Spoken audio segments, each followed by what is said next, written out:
Core Confidence Life. Are you a blogger or an author who wants to improve your writing skills? Do you want to read faster with better comprehension? Maybe you want to develop a stronger memory. Well, remember this website, berglearning.com. Howard Berg is recognized by the Guinness Book of World Records as being the fastest reader on the planet, and he wants to help you accelerate your skills as well. You could even get this course for your kids to help them fly past the rest of the class. berglearning.com. Use coupon code CORECONFIDENCE10 to get 10% off. If you want to score core self-confidence while learning new tricks and improving your prospects in the job market, berglearning.com is for you. berglearning.com. Coupon code CORECONFIDENCE10. You are listening to the Core Confidence Life podcast, a men's development program that addresses issues around relationships, sex, society, and spirituality from a no-holds-bars holistic perspective. With a non-traditional approach to current events, manhood, and culture, our expert guests, deep discussion, and actionable steps will help you build healthy relationships, inner peace, and a stronger sense of self and direction. Listener discretion is advised. And welcome to a brand spanking new season of the Core Confidence Life. I am your host, Dennis R. Sumlin, broadcasting to you right out of New York City. City. There we go. So we are in a brand new season. Thank you for all your support of the program. If you want to hear back episodes of the program, from the previous seasons, or take a look at the other services that Core Confidence Life has to offer, like helping you get your own little podcast thing going and other things, just go to coreconfidencelife.com. That's coreconfidencelife.com. Well, I thought we would start out this brand new season with a fellow podcaster guest that's going to appear on the program to talk about a day in a man's life. What is the best way to handle a day in your life? With all the stressors that are going on, how do you get from awake to bed in one psychological piece? And we're going to definitely get to that with a fellow podcaster. But first, I saw something in the news recently it's very important. Folks, it's very important because we know the epidemic of suicide in this culture. We know the epidemic of depression in men and so forth. In fact, near the end of the last season, which is only a few episodes ago, we did a little bit of a special on the opioid crisis. Also in the past, we've talked about depression and anxiety and so forth.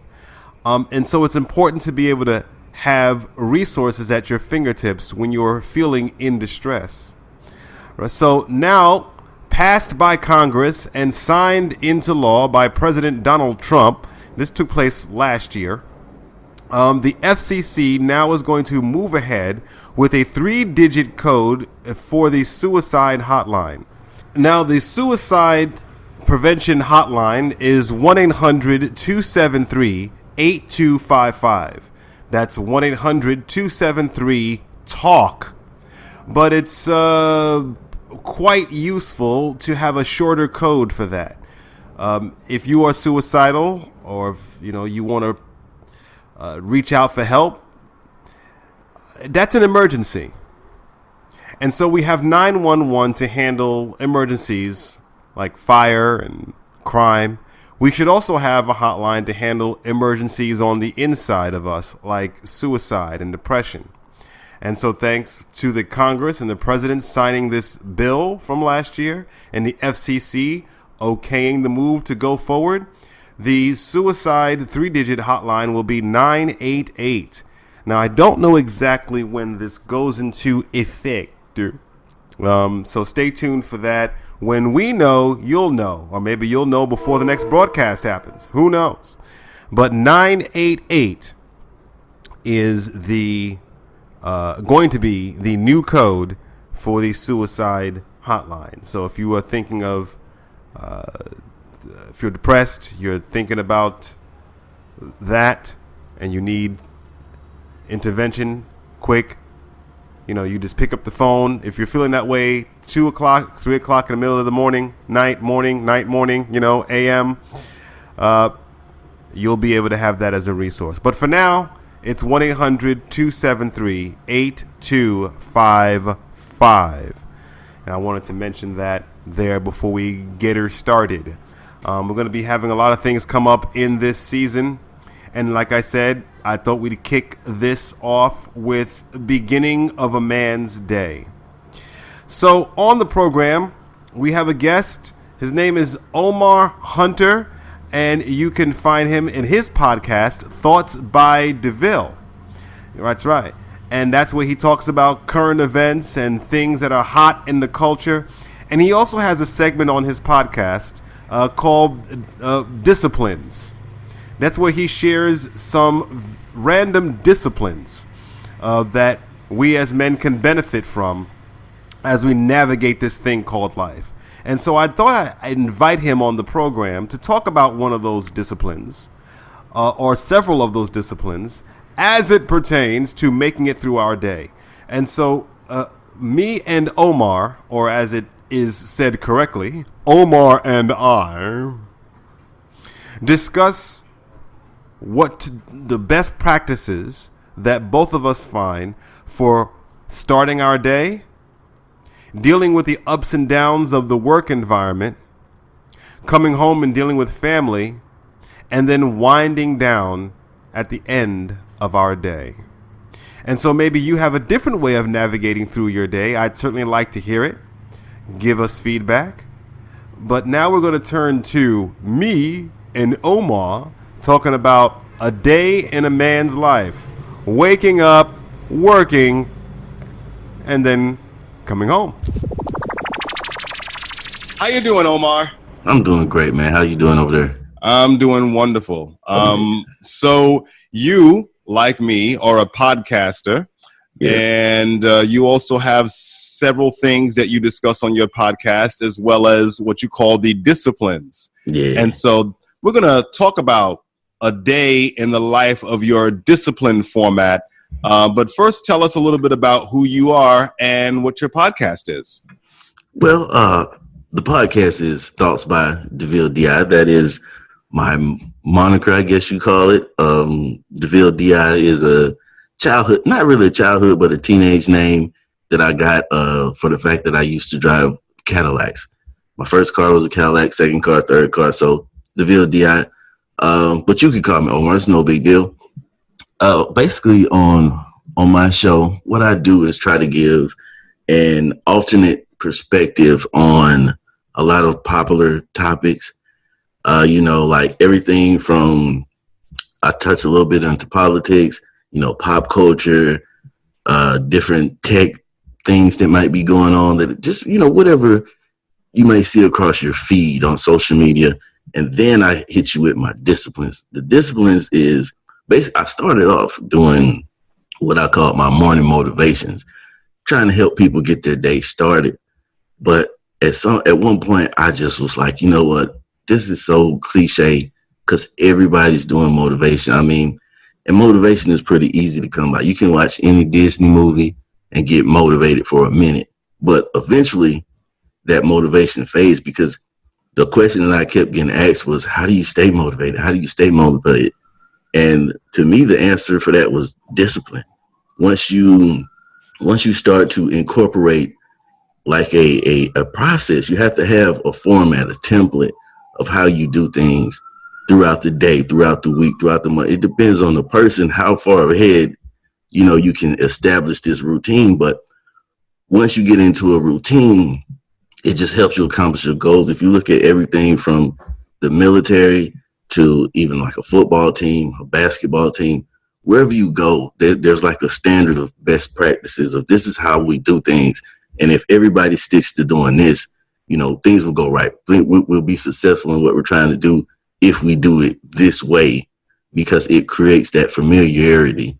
You know what I'm saying? Absolutely. The disciplines is really because, for someone like me who is very non-conventional in many things in life, I don't like routine and discipline. But later on, I got older and discovered it's not that I don't like routine or discipline. It's like I don't like it if someone else imposes it on me. And so I said, well, I'm a routine, disciplined person myself, but it's things that I impose on myself.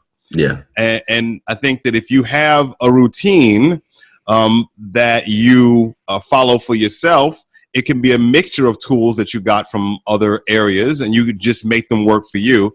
And when you maintain that routine and discipline, it's better to have a plan of success and follow it through. Yeah. What time is a good time? So you're waking up in the morning, you got to go to work. You're waking up in the morning, you got morning wood. All right. So, what do you do in the morning? What's up? So basically, I have this theory that for the day to be successful, you're gonna have to first and foremost master the morning, and you'll have people everybody has their own thoughts on this, and what time you should get up, whatever. And the whole point of it is, like you said, you have to establish what is the optimal time for you to get started. Me, with because I have a pretty open schedule, I get to schedule myself. So for me, 7 a.m. is the optimal time for me to get up. It gives me time to, get myself together and, feed myself, fuel myself up and everything. So how I would start my days used to be really chaotic. I'd just get up and I'd be back and forth. Got to go get the shirt, iron the shirt, get the pants, iron the pants. And, you might end up running out of the house without any breakfast. And a lot of times the bad start to the day comes because something you missed on something. You get what I'm saying? It's like you left something out, or you didn't get something, and that kind of burns in the back of your head for the rest of the day. I had a bad morning. So to have a good morning, the way I see it is, and like I say, you have to format it for you. What I do is, when I first wake up, first stop is the bathroom because it's right there. And most people, you got to use the bathroom in the morning. You need to wash up, shower, whatever. So that's the first stop. So wait, you don't have a bucket by your bed where you can just kind of piss by the bucket? Like, I wish, but my old lady frowns upon those type of activities. Oh man, you ain't got no bucket. All right, I actually got to go to the bathroom. Yeah, I do that. The bucket is probably not a nice idea, because what if you forget to move the bucket at night and you get up and step in? All right, so you get up and you go to the bathroom. Boom. And boom, and then you hop in the shower, do whatever you got to do, and then go. The first thing I'm going to do next is drink water, hydrate myself. That stops a lot of times your headaches. It gets your intestines moving. Gets that it just gives you that jump on the day. A lot of people, first thing they'll go for is the coffee. And I drink my water like room temperature, because that shock, that cold, I don't think you should have, and I'm not a scientist, DeVille went to community college, people. This is all bro science. But I don't feel like it's good to have that cold shock to your intestines, or that hot shock from coffee or cold water. So I grab a bottle, room temperature water, get that in. Now I'm going to fuel myself, because just like your car need gas, you need gas. I'm going to fuel myself. I'm going to have me a breakfast, and it's going to be quick, usually like turkey bacon, some eggs, maybe make it into a sandwich with whatever if you're not in the bread. I'm not going to try to tell you your nutrition, how to do your nutrition, but get something in you to fuel yourself for the day. Yeah, actually, you're not really that far off from what I've heard. Water at room temperature is best. So, even though you don't feel it when you drink cold water does send a shock to your system. From everything that I've heard, and hot too. So it just makes sense. Yeah, I do. Although I do, I guess, a slight no. I do drink water in the morning, but it is cold water sometimes. Yeah. So sometimes I drink room temperature water. Sometimes it's cold, but try not to drink sugar the first thing in the morning. Yeah. I've done that too sometimes. I'm a naughty boy. But sometimes, water is the best way. And it also helps wake you up. Yeah. That's what your body needs is water. So it helps wake you up. If you're shooting yourself up with caffeine first thing in the morning, you're going to develop a dependency on that caffeine. And that could be one of the things that will throw your whole routine off. Okay, today I was a little late. I didn't get my coffee. The day's ruined. The day is just horrible because now your body's fiending for that caffeine, Yeah, and no wake bake either. Well, maybe on the weekends. There's a wake and bake. No, I know some people out there wake and bake. Yeah, well, let's not try to do that on a work day. It's medicinal. It is medicinal. I agree with you. But, I find that doing that in the morning time, first thing in the morning, it just, sometimes it's okay, but I'd rather just kind of go with my water. Definitely eggs. Scrambled eggs is my go-to in the morning. You got to get that protein in. And for me, it's not because some people just have just one egg. No, I snarf down like 4 of them. And, and just kind of get that protein in the morning. And I find that if you shove that protein down your beak in the morning, you can go longer and have more endurance before lunch. Mm-hmm. Yeah, because you don't want to get up and eat, and then by the time you walk into the office or wherever that you work, you're starving. You started work at 8:00 and 9:30. You're starving already. You know what I mean? Because now you're gonna start shoving whatever's in that vending machine down your throat. Yeah, Then what happens? Oh, there's a chocolate bar. Mm-hmm. Oh, there's a bag of Doritos. No. So if you get some protein in the morning, whatever it is, for me it's eggs. I'm not going to tell anyone how to eat, but for me it's eggs and other things. So once you inhale that down your gullet in the morning, you'll have enough protein where you won't be chomping on Snickers bars at 10 o'clock. What do you feel about them powders, them protein powders? I think that's okay, having a protein drink in the morning. I think that's fine as long as you get your protein. Yeah. As long as you get your protein, and just beware of the grams of sugar that are in those drinks. I have protein drinks too. I'm just cautious about like the grams of sugar I get in the morning. And I don't really shy away from carbs in the morning because I have all day to work through that, and carbs do give you a load of energy. So I start to shy away from like carbs for my health purpose and fitness purpose. Cause I try to I'm an on and off fitness type of guy. Some days some months I'm shredded and sometimes I'm fat Thor, you know what I mean? So I don't, as far as nutritional wise, I started to shy away from the breads and stuff like that later on in the day where I'm starting to slow down. But first thing in the morning when I'm on go, hey, if I want bread, if I want, some grits or whatever, I'm going to eat that first thing in the morning to give me that jolt, to try to, like you said, energize myself without using those caffeines and so on and so forth to give me that boost in the morning. Yeah, absolutely. Absolutely. And speaking of health, I'm a skinny fuck. I've always been a skinny fuck. So, at one time I was a little bit built, but, sometimes you let that slide. Oh, yeah. You can let it slide.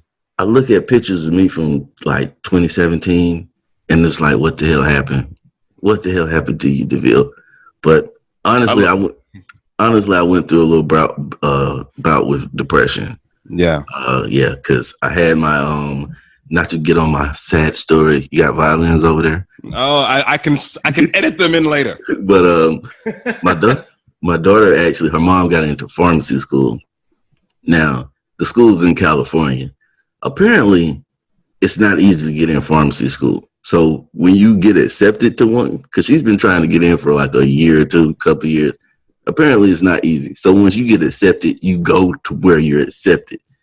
Hers happened to be in California. I live in Atlanta. So last year, my daughter made that transition. We let her decide for herself. You want to stay here with dad? You want to go to Cali with mom? And of course, California sounds real cool. It sounds a lot cooler than Atlanta until she got there. Mm-hmm. So, I went through that, being a dad, being an everyday dad, even though we weren't together. We were married at one point, but being an everyday dad and then having to transition into that every 6 weeks, We get 2 weeks together and summers together. That threw me for a loop. And that threw that was a part of it. It disrupted my discipline. I wasn't disciplined enough at the time to stick to my processes. Through that, I had to rebuild, you know what I mean? And that was part of what helped me establish I need to get disciplined.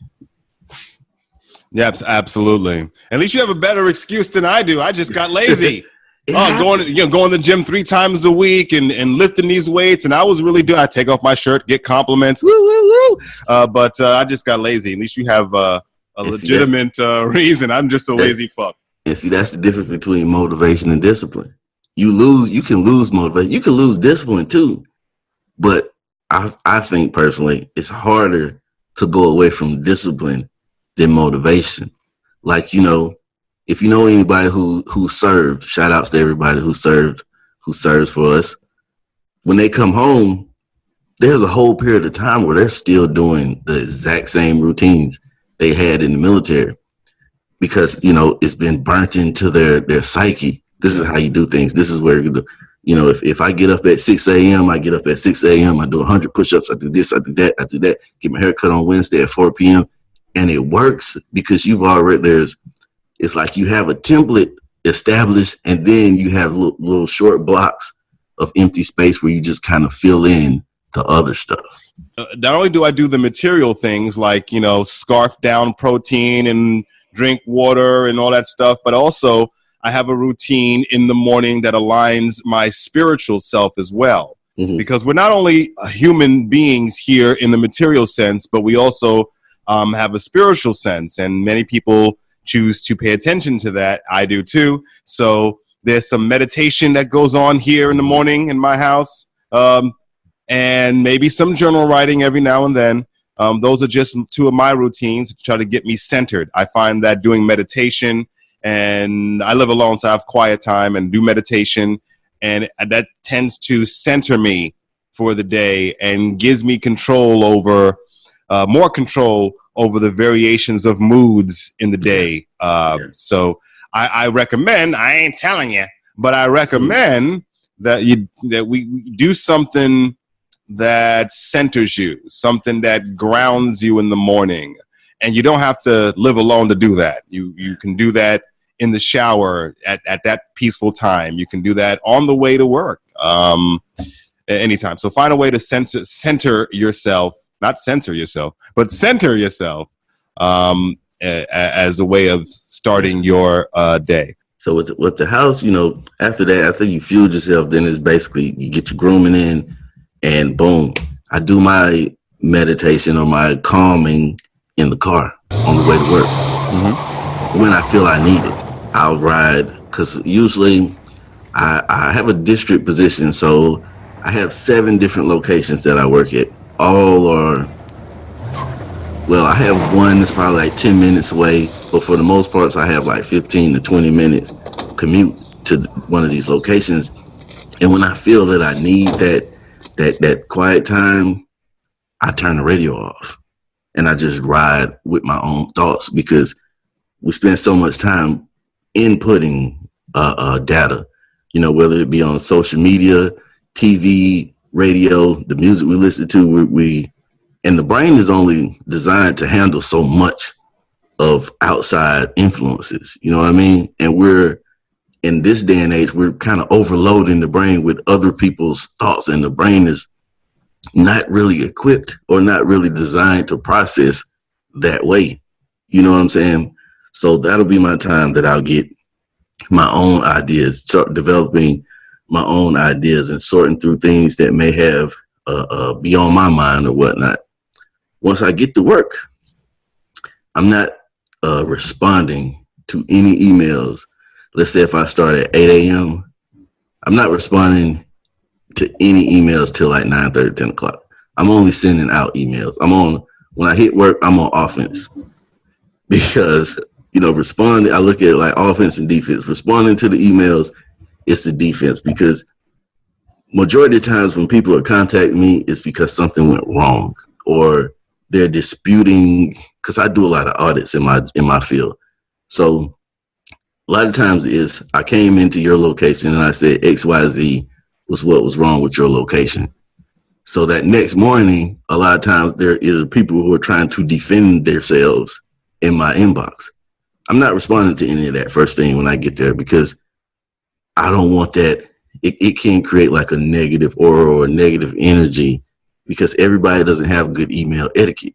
Some people come at you pretty rough. We all know if you deal in email, you know what all caps in the email means. Oh, You're yelling at me in the damn email. Yeah. Oh, God. Yeah, you're screaming at me with those all caps, or when you're highlighting it something in red. I know that you're aggressive in that email. So once I first get there, I'm only sending out communications to people. Boom, boom, boom, boom, boom. Then around, unless now, don't get it twisted, people. If you're talking about your boss is asking for a response first thing in the morning, respond to your boss because that's your boss. You know, you got to learn the difference between the pertinent things and things that I can get to in a minute. So I'll generally start out sending out my communications to everybody. Then around, depending on how many I have, how many I have to locations I need to communicate what with. I start off with that. And then around 9:30, 10 o'clock, I'll start responding because now my wheels is going, my mind's clicking, I'm in the groove of things, and then boom. So now, okay, you said that I was wrong about this, and that, and then I'm showing you why that I was right. And I start sending those communications out at that time. So I think that's a good tidbit of advice for people out there who do a lot of communication digitally. If you can, don't respond to those capital letter emails first thing in the morning. I don't know why people do that. I never do that. What is this highlighting things in red and writing things in caps that supposed to mean screaming? I don't write those. That's dumb to me. To me, that's just dumb. Just write even if it's a hostile, whatever it is, just write it normally. Why do you have to make all kind of calligraphy with it? I mean, just calm the fuck down. That's my whole point. There's people that's out here that they're fucking trying to be aggressive in the email. They're looking for confrontation. Why would you do that first thing and do it to yourself first thing in the morning? If I after a while I know who communicates like that, I'm not even opening their emails until I'm ready to start back replying. That's like if you walked outside and you saw the guy who you don't like each other and you just walk straight up to him and start a conversation. Why would you do that the first thing, how you start your day? You know, now you're walking around with that aggression the whole rest of the day, or at least that's how I see it. Well, yeah, because, it's energy absorption. We feed off each other's energy, and you can also feed off your own negative energy if you unlock that early. I'm going to talk to my enemy or to some dude I don't like first thing in the morning.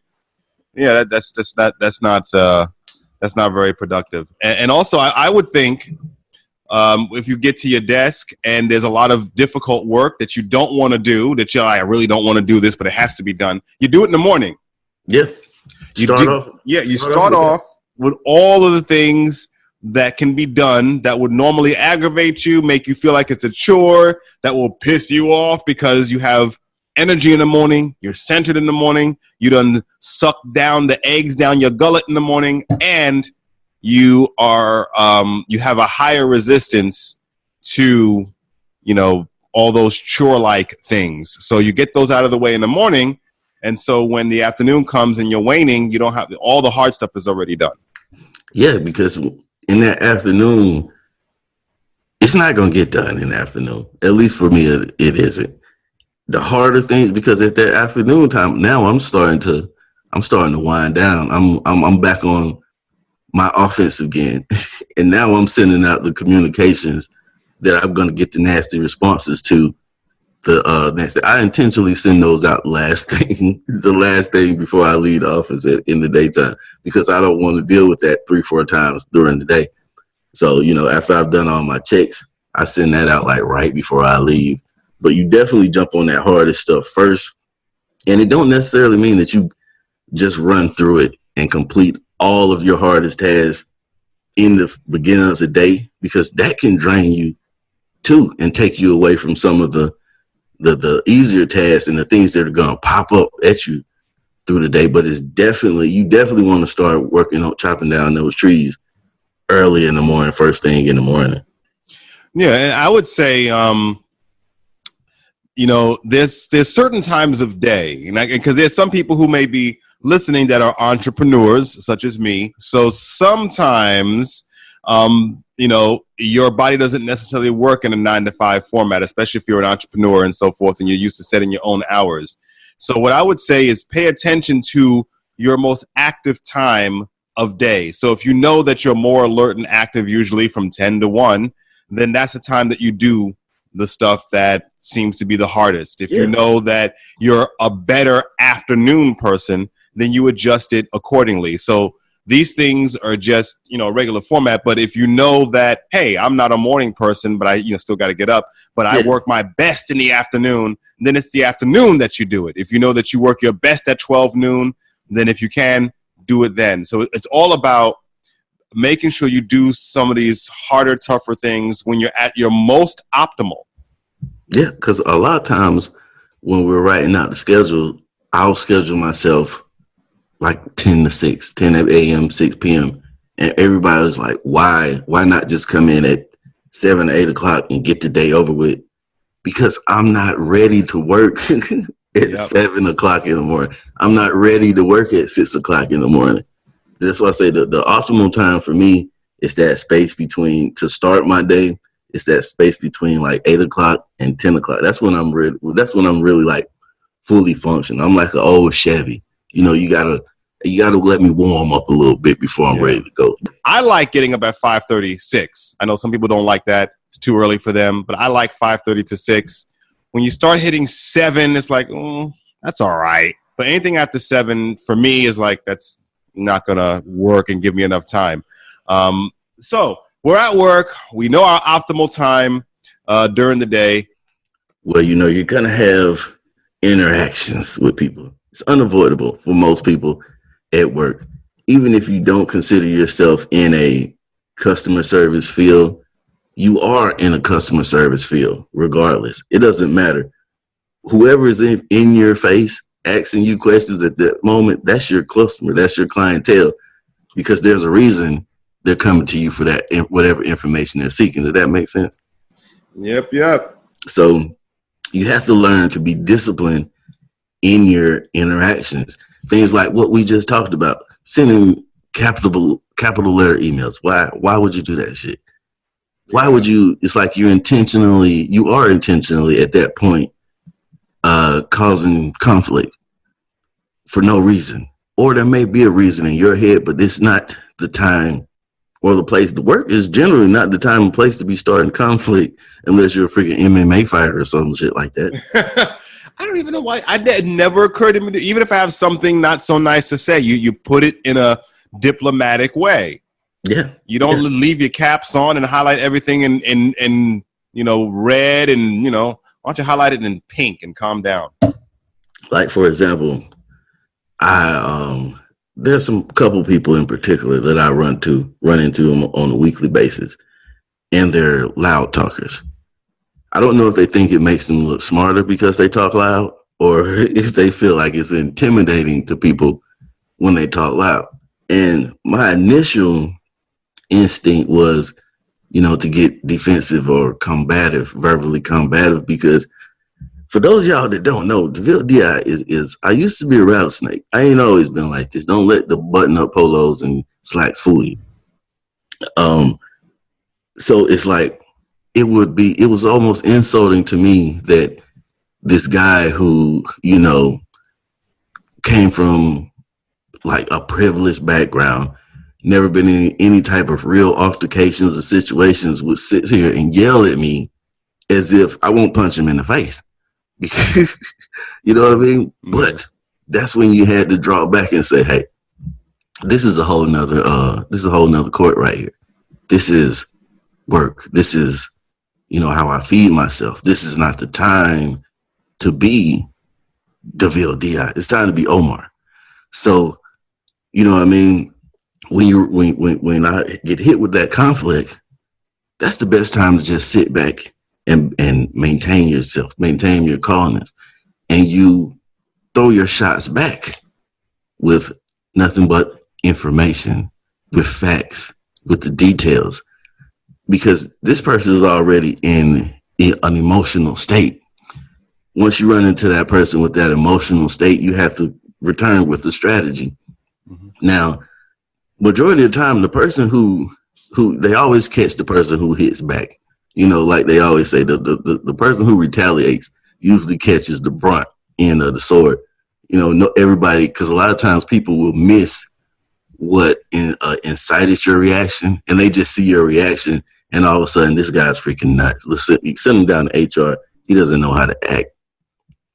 Yeah. So if you respond calmly and just address, you don't even bring attention to the tone of voice, the aggressiveness that's coming at you, because this person, you clearly caught them on their heels, and they're number one, not disciplined enough to respond in the proper manner for the workplace, and two, they're probably unarmed. They don't have a defense. That's why they're yelling at you. You know, so if you were calm if you just address the issue at hand and you do it in a calm, professional manner, now you disarm them even further, and you're making them look stupid. I get joy out of making people look dumb, because now you look dumb when other people are walking up and they're yelling, and you're just like, yeah, well, all I'm telling you is that when I went to check your reports, the reports weren't there, so I had to mark you off for your reports. They're not there. Well, this happened and so-and-so called out and this person did this and this person did it. Okay, well, I get that. I understand that, but your reports aren't there, so you don't get credit for having those reports. Now you look stupid standing there yelling at a guy who seems to really care less about that you're upset. Yeah, and people who are going to yell at you, they're not going to take ownership of what they're doing. Never. They're never going to take ownership. So waiting for I get caught up in that sometimes. I'm a big, you have to take ownership of your shit, because I take ownership of mine. Most of the time, no one's perfect. So yeah. I take ownership of mine, and it bothers me when people do things and don't take ownership, but you can't get caught up in that at work. And so on this show, we talk about stress and anxiety a lot. So how do you deal with people who are not going to take ownership of them screaming at you and mistreating you, but they're not going to care because they're enraged or they're distracted or they just don't give a damn. So what do you do to maintain yourself in those situations? Yes, I know that you don't respond to their provocations, but do you have any methods psychologically within you to keep that stress level down? So first step is identifying who those people are. So, like I said, I have like 7 different locations. So I'm dealing with a couple hundred people. And out of those people, you have to recognize who are the we'll call them the problem. Let's call them the opportunity people. The opportunity people that you're going to have to work with. So before I even go into that location, I've already had a talk with myself. Okay, Stan, I know Stan is an asshole. So when you go up in here, don't let Stan, specifically if I know that the reason I'm there that day involves me interacting with Stan, or just the fact that I know Stan's in the building, I'll check scheduling to see if that person's going to be there or not. And sometimes if I don't have to interact with them, I'll avoid interacting with that person by coming on a day where they don't even be there. But if I have to interact with this person, or there's a chance that they're there, I have that talk with myself. Stan's an asshole. Don't let Stan pull you into that mode, because if you start trying to address Stan talking loud to you, you're never going to get back around to what he was mad about in the first place. See what I'm saying? Now the whole situation, now it's just basically an argument about why you can't talk to me like that, and you're not going to get to the issue. And that's probably what Stan is trying to do, is to deflect away from what you called him out on and get you into an argument. And now you leave and nobody's addressed the fact that Stan doesn't have his reports. So I'll sit there in the car when I pull up, have that conversation with myself. Okay, I know Stan's an asshole. Don't let Stan pull you into that. So then when I go in, these are the days where you have to adjust your routine. For me, I know Stan's an asshole. I know it's inevitable that I have to address Stan's reports. So now I'm coming in there on the, let's say, just for lack of a better term. I'm coming in there on the warpath.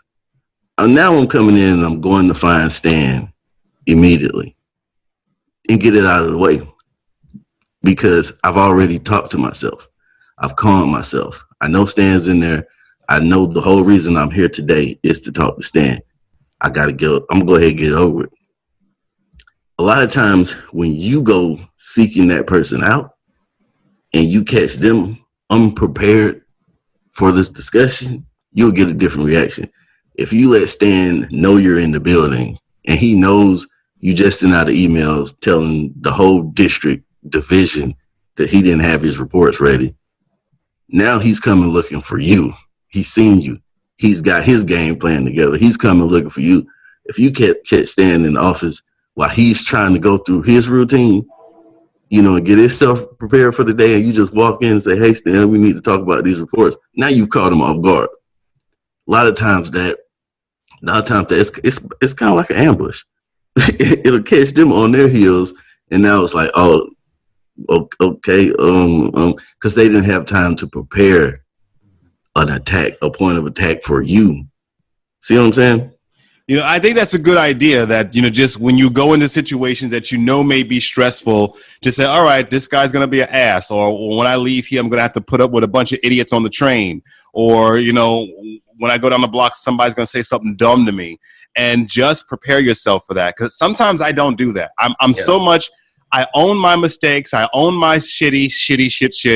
And I kind of just expect everyone to own their mistakes and be aware of themselves. But that's not realistic.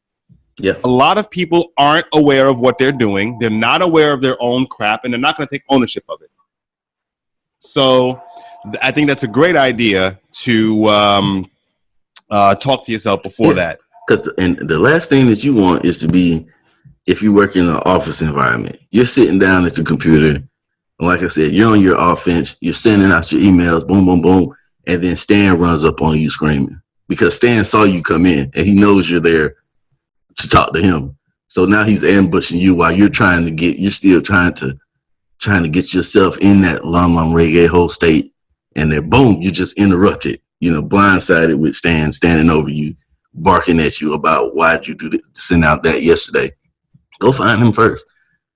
I hate to say it, but ruin his day before he can ruin yours, A lot of times, if you interrupt him with a peaceful, a diplomatic approach, then that energy, like you said, that energy will get reciprocated. If you let him lead the charge, now he's pulling you more into where he wants the conversation to go. You gotta take charge, and I'm gonna push this how I want it to be today. So I'm gonna go find him. And I'm like, hey, how you doing this morning? Let's talk about these reports right quick. And then if you see that him starting to rile up, that's when you, like, have you ever heard of Wicklander? Mm-hmm. I've taken Wicklander several times. That's when you start, using your Wicklander, talking with your hands. Hey, Stan, calm down a little bit. It's not that big a deal. We just got to address it, and then you can try to find the optimal space and time to address that aggressive person, like not in front of everybody. Yeah, It may not be necessary to have this conversation in front of a group of people. This person is going to show out. Catch him when he's by himself. So now it's just me and you talking. It's no need to put on a show. A lot of times they're just putting on the show because they're getting called out in front of other people. Catch him when he's by himself. Hey man, let's talk about this right quick. Yada, yada, yada, boom, boom, boom. And you get out of there. Absolutely. And make them absorb your energy instead of the other way around. And I got to be a little better at that. Make them absorb your energy. Stay calm. Stay in that position of Nam Myoho Renge Kyo, and make them absorb your energy, your calm Buddhist energy, rather than their excited, lack of ownership, wanting to be a show horse. So that's good, and that's a good reminder to just, when you go out, just be conscious of what you're walking into, and make everyone adjust themselves to your calm energy instead of you being dragged down by other people's agenda, whatever their agenda might be. Exactly.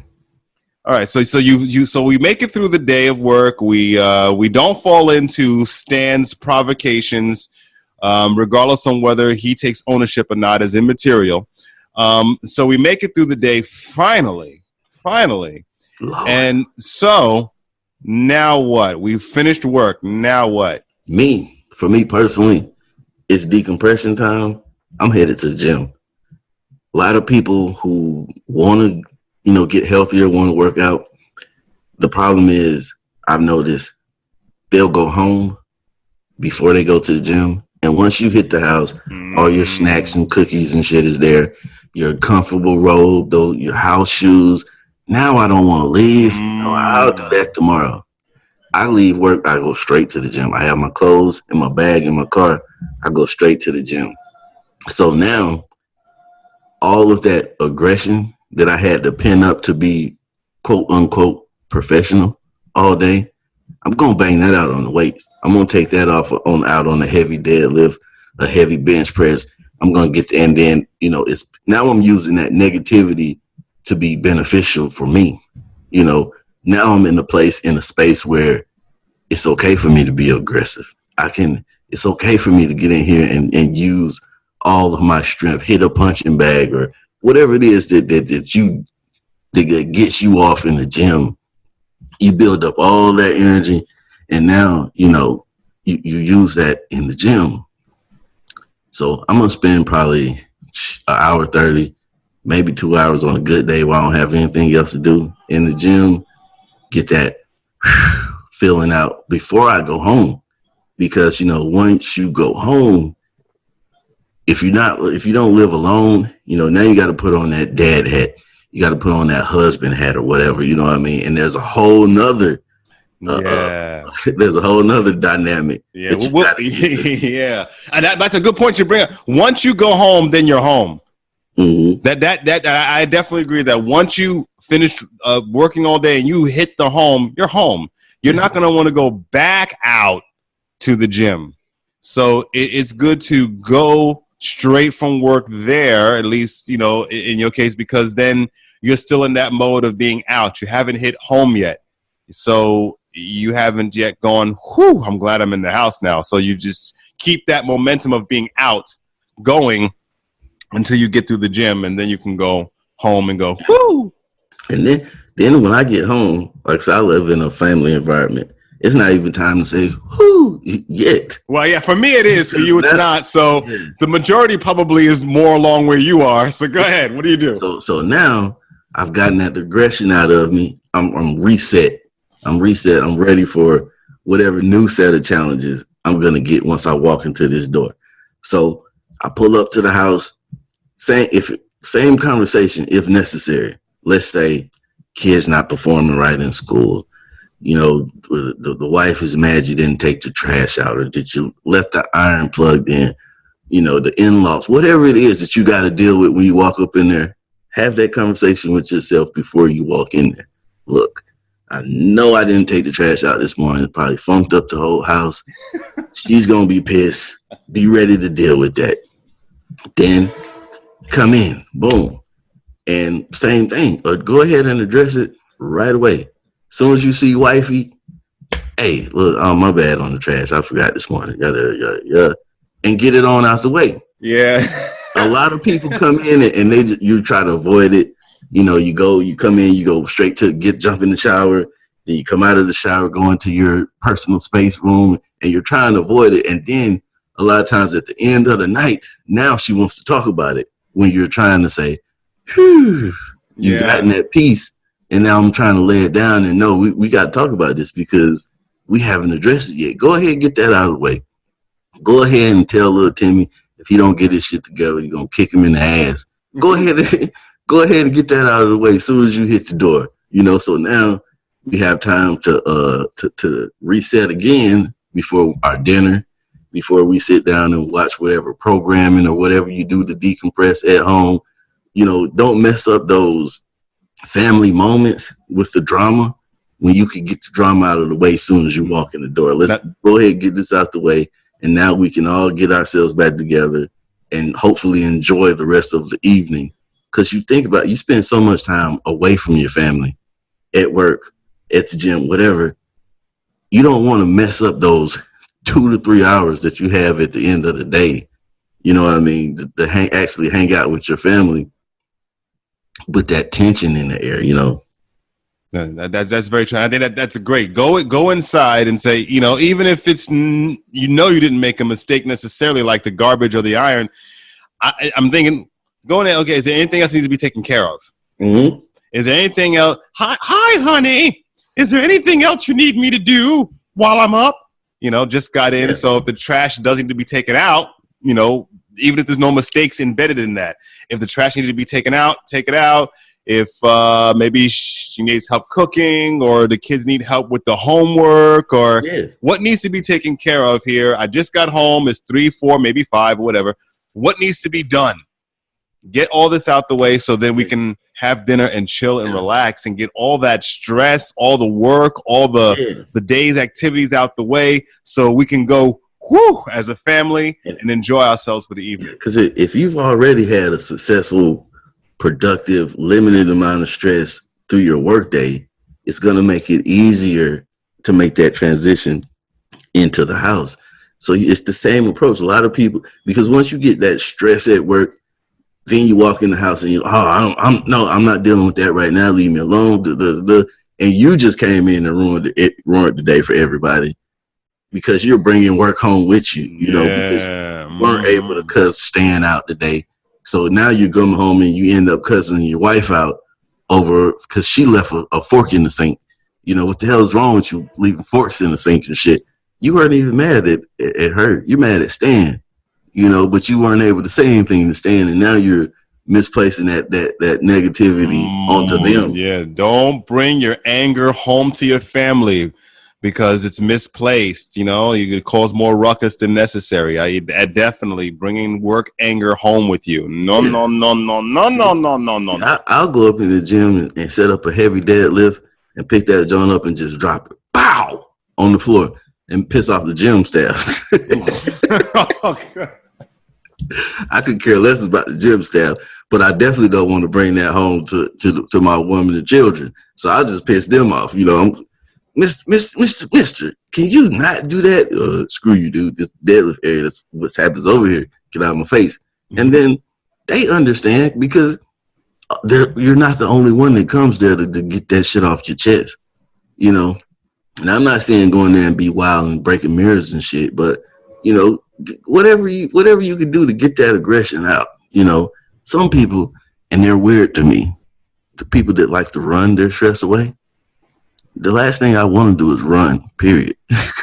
Yeah. I know a guy and he runs these marathons, these 5Ks, 10Ks, and he's like, yeah, been a rough day. I just want to go get on a treadmill. Like, what? Why the hell you want to do that? I want to go in here, like I said, I want to load up this deadlift bar and pick it up and just drop this shit like 7 times in a row and make everybody look at me like, what the hell's wrong with this guy? And I'll feel a whole lot better. And my gains will be fucking sick. Yeah, absolutely. So we've gone home.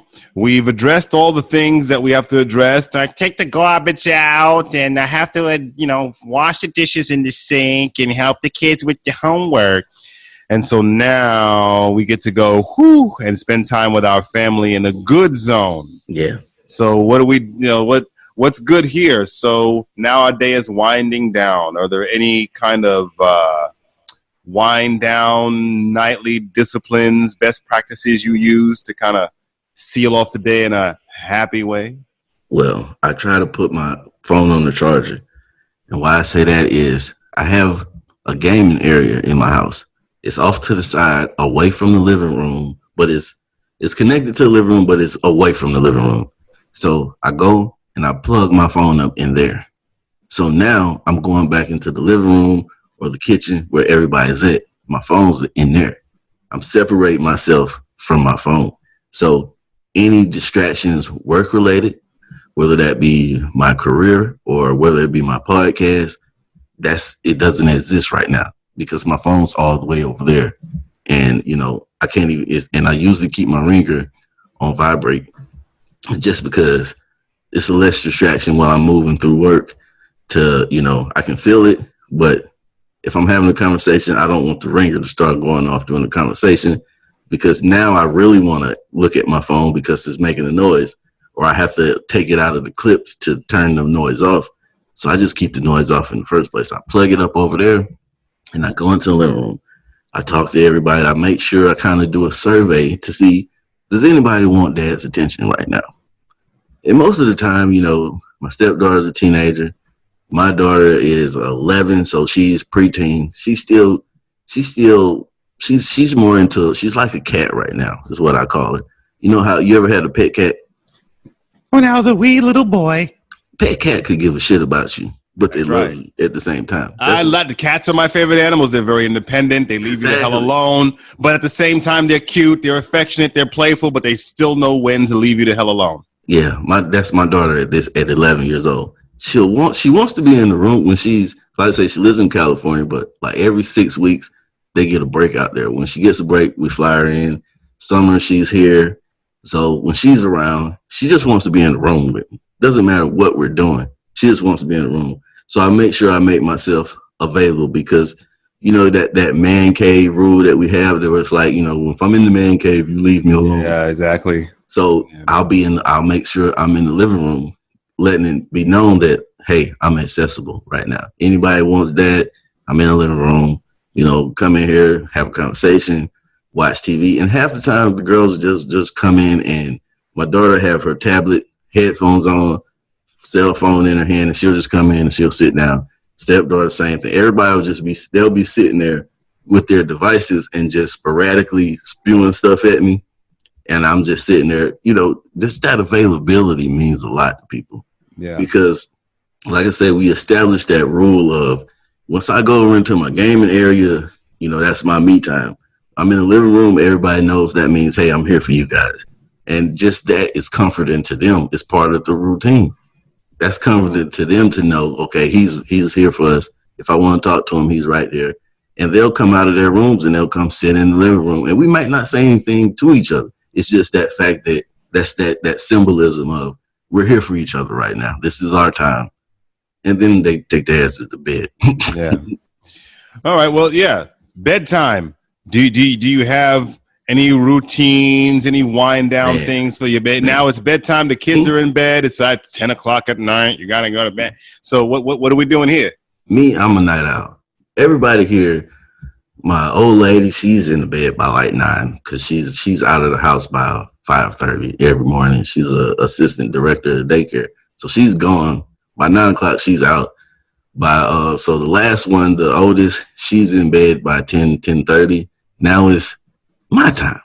So first thing I generally do, I'm either on YouTube, or I'm either on YouTube looking up something, preparing myself for my podcast, because I do my podcast daily. So a lot of times I'm researching for the show at that point. Or either I'm playing Division on Xbox, one or the other, That's another tool that I use to kind of just relax myself. So then around 11:30, I'll actually get into the process of recording my show for the next day. So I'm really not coming down until around 12:30. And I'll take that time to, sometimes I'll just sit there. Sometimes I'll play a video game, or I might do some editing for some podcasts, and I just got some video software, and I might just start doing things that I want to do, because I'm one of those people. And that's why I stress to everybody, find the routine that works best for you. Don't listen to these cookie cutter programs. It's like, be in bed by 10:30, be up by 4:30. That might not work for you. That doesn't work for me. If I went and laid down at 10 o'clock, I legit roll around in the bed till 1, 2 o'clock in the morning. I wouldn't be able to sleep anyway. So a long time ago, I was like, I recognized that. And I was like, just stop tricking yourself. You're not going to sleep till 1, 2 o'clock in the morning. Be productive. Do something. So at that time, the house is completely quiet. Everybody's laid down. Even the dog is asleep at that time, at 11:30, 12 o'clock at night in my house. So I might be reading. After I've recorded the podcast, I might read a little bit. Just do something that I like to do and then I'll lay down. It's something I recently started doing because I do deal with a little bit of anxiety. I'll calm myself. So it's similar to like a meditation, or if I'm trying to go to bed a little earlier, because I can go to bed legit at 2 o'clock in the morning and be up and active at 7, no problem. Sometimes I have a problem when I sleep too much. I get up and it's just awful. If I sleep past 7:30, it's gonna be a rough day. So I'll lay down, and if my mind's racing, I tell myself, okay, look, calm down. It's over. It's time to rest. It's time to rebuild. Time to rejuvenate yourself. It's time to recover. Why are you breathing so hard? I'm not talking out loud. I'm in my head, but I'm talking to myself. Why are you breathing so hard? Why are you so anxious? What's bothering you? Relax. Breathe slower. Breathe slower. You can worry about that tomorrow. And then before I know it, I'm out like a light. At that point, when you're in the bed, that's generally when all our demons come out to play. My daughter's the same way. Like, me and my ex-wife, we talk about that she has this anxiety too, this anxious. Anxiety is basically just being anxious for no reason. And when you're in the bed, the last thing you need to do is be worried about what happened earlier today or what you got to do tomorrow, because there's nothing you can do about it until tomorrow. And in the past, there's nothing you can do about that. Anything that you need to resolve, you can't do it until tomorrow anyway. So at that point, you have to literally tell yourself sometimes, look, forget about that. It's time to relax. It's time to let your body recover, get yourself ready, because you got to deal with this tomorrow. There's no need to worry about it until tomorrow. Yeah, that's that being in the moment. Like whatever happened already happened. You can't reverse it. And even if you could, you got to wait till tomorrow. So yeah, man. I stressed myself out at one point. So I had this bald spot like right in the front, in the most awkward place ever. And you know, with a black man, that hairline, bro, the hairline's major. The hairline's major. And it was like I had the crispy hairline, and then right behind my hairline, it was like just a little one bald spot off to the left. Worried me to death. And it was just all because it was around the time that my daughter was about to come back to visit.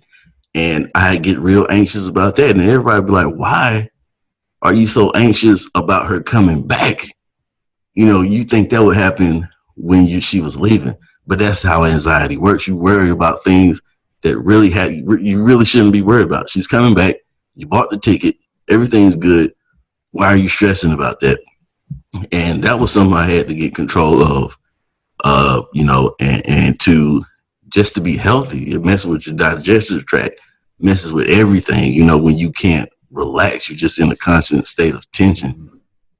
Yeah, absolutely. So, but sometimes when you have anxiety, because I have it too. So it's when changes happen. So even if someone's coming back and you would nominally be happy about it, when you have anxiety, changes make you anxious, because just by definition, something happening is, we think, it's unpredictable. What's going to happen now? I have to deal with this when I didn't have to deal with this before.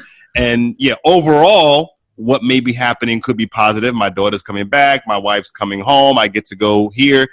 But it's still like something new, something unpredictable, you think about all the little minor stresses that come along with the nominally good thing. What if she misses her plane? Yeah, what if she misses her plane? What if she doesn't like me anymore? Yeah, what if she doesn't like me? What if she coming home to tell me that, she's got a boyfriend that I don't like? It could be anything. Yeah, literally anything. Just, oh man, she's here. Does she remember the code to the alarm? Yeah. Does she have everybody's number in the phone still? Does she remember the emergency procedures? Yeah, exactly. Anything. Herself, all that type of stuff. Yep. And then they come back and everything goes smoothly according to plan. But, you don't know that going in. You know it going into it, but it's just like you said, that unknown. It's the unknown. And then when you got that unknown and your mind picks at those little things, like you were saying, is she going to do this? Does she remember to do that? Am I going to remember to do this? Now I have to remember to do this. And so it's, I feel you. Yeah, all right. The gym working out and you're thinking, oh man, is she burning the house down right now? Yeah. Knowing good and well between the smoke detectors, the alarm company, her, and the neighbors, somebody would have called you by now if the house was on fire. Yeah. Yeah, absolutely. Well, yeah. So now we've woken up and we've gone through our day and we've gone to sleep. And then since you do a podcast every day, tell us where you can find your podcast. My podcast, Thoughts by DeVille, D.I. DeVille is not the common spelling like the Cadillac. It's D-V-I-L-L-E. You can find that on Apple Podcasts, Spotify, iHeartRadio, Podcoin. I always tell people I'm not sponsored by Podcoin, but Podcoin is dope because you get paid. You can earn gift cards. Legit, you can earn gift cards by listening to podcasts on Podcoin. Overcast, Radio Public, pretty much anywhere where you can find podcasts.